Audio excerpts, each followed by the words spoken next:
Good day to all my friends, subscribers, and viewers. This is a reblogging, guys, no? This was already published. But now, we have decided to reblog because uh, the same price and net. It is 1.3 hectare. It's a clean title at 1.5 million pesos net. Limpyo na, guys. It's really net. Then road right of way is included to the deal. So appeal na ang road right of way or kasama na ang road right of way. This is along a creek or small river. So ito po yung lupa, it's an overlooking. Maganda siya kasi overlooking. Presently planted by kamote or and pulanghoy or kasaba. So, tinaniman yan ng kamote at saka kasaba, yung bulanghoy sa Bisaya, guys. So, ito po yung lupa. Malapit lang sa barangay road. So, malapit lang yan. So, really nice, no? It's an overlooking view. So, see. Kung magbahay kayo rito sa bandang overlooking, maganda talaga.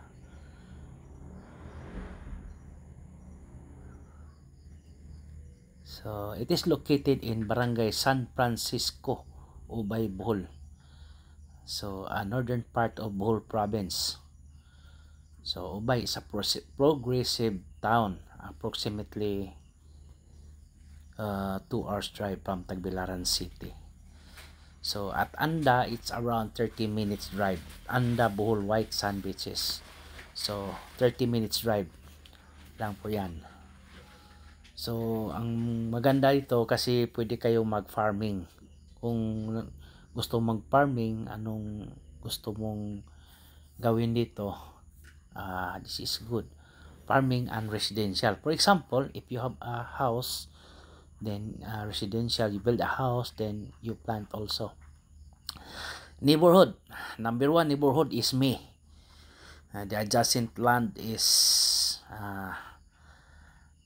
mine.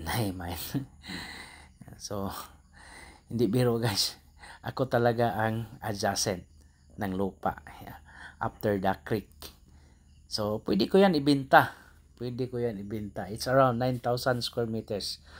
Pag-usapan pa namin. Pero ito lang i-focus natin. Itong 1.3 hectare. So, maganda po yan.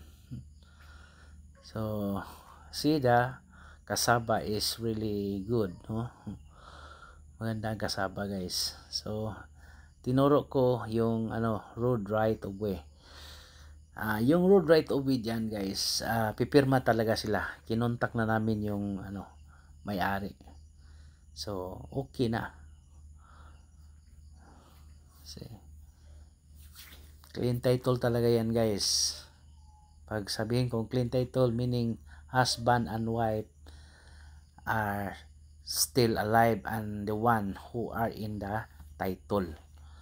So, pero sinama na yung road right of way. So, meaning wala na kayong babayaran sa road right of way. Mga around 50 meters yan kataas. So, okay na po yan. So, very nice talaga, guys. So, this is non-negotiable. Di na pwede hangyuan, guys, because of the additional expenses by the owner. For example, the road right of way, it's around more or less nasa 50 meters ang taas man yan. And they will give a road right of way of 3 meters wide up to the property, up from the barangay road to the property. So, tayo na lang mag adjust or understand the situation, no? Kasi wala talaga yung madaanan, pero pinuntahan namin yung may-ari ng madaanan, so okay sila. So isama na lang sa bintahan, magpirma sila ng road right of way. So I hope we understand, no?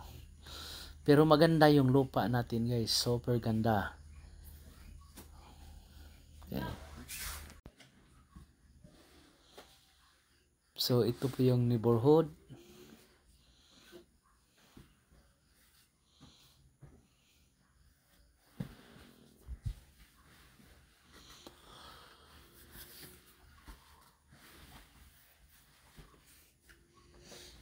So makita natin yung barangay road.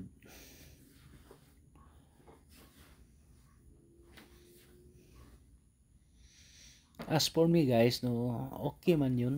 Okay ang property natin. Maganda man. Tapos mga kapitbahay natin, no. Number 1 is me. Number 2, the Canadian. Number 3, the Russian. Number 4, may American. Pero hindi pa nakapagtayo ng bahay. Number 5, German. So, marami tayo doon. Marami tayo dito. So, maganda, no? Tingnan ang property.